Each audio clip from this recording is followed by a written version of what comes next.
Can you give me some practical examples of how to match their energy but stay slightly below it? Mastering the energy gap. Practical examples of calibrated presence. The psychology behind matching but staying below. To master this, you must understand that your goal is to avoid being predictable. If you always match their energy exactly, or if you exceed it by overinvesting, you become the person who is doing all the work. By staying slightly below their energy, you create a subconscious vacuum that they feel compelled to fill. This triggers their desire to lean in, chase, and invest more, because your presence feels valuable but not guaranteed. Practical step-by-step guide to calibrated energy. To apply this effectively, we will look at 3 common social scenarios. We will use the logic found in the yellow light, connection, and soft red light, rebalancing phases of the framework. Scenario 1. Digital communication, texting or messaging. The mistake.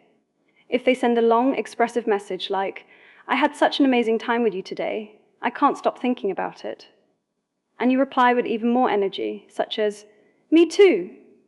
I had the best time ever, let's do it again tomorrow." You have overinvested. You have confirmed you are even more excited than they are. The calibrated response. First, if they send a long message, respond with something warm but slightly shorter. For example, "I did too, it was definitely a highlight of my week." This shows interest while maintaining your mysterious edge. Second, regarding response time. If they reply to you almost instantly, do not feel pressured to reply instantly back.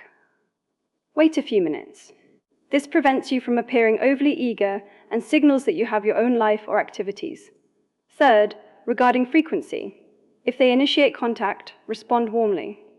But if you notice you are always the one sending the first text, pull back slightly. Let a conversation die naturally rather than trying to force it to stay alive. Scenario 2. Social interaction, in person or dates. The mistake. If they are being very loud, high energy, and talkative, and you become even louder and more talkative, you risk appearing overwhelming. You lose the ability to be the calm center of the interaction. The calibrated response. First, mirroring volume and energy. If they are being high energy and bubbly, meet them with a warm, steady, and calm energy. You want to be the cool presence that they gravitate toward. Second, ending the interaction. When the energy is at its absolute peak, this is when you should pull back slightly. Instead of waiting for the conversation to get boring, end the interaction while the mood is still high. This leaves them wanting more.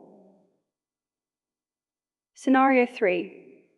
Emotional vulnerability or deep talk. The mistake.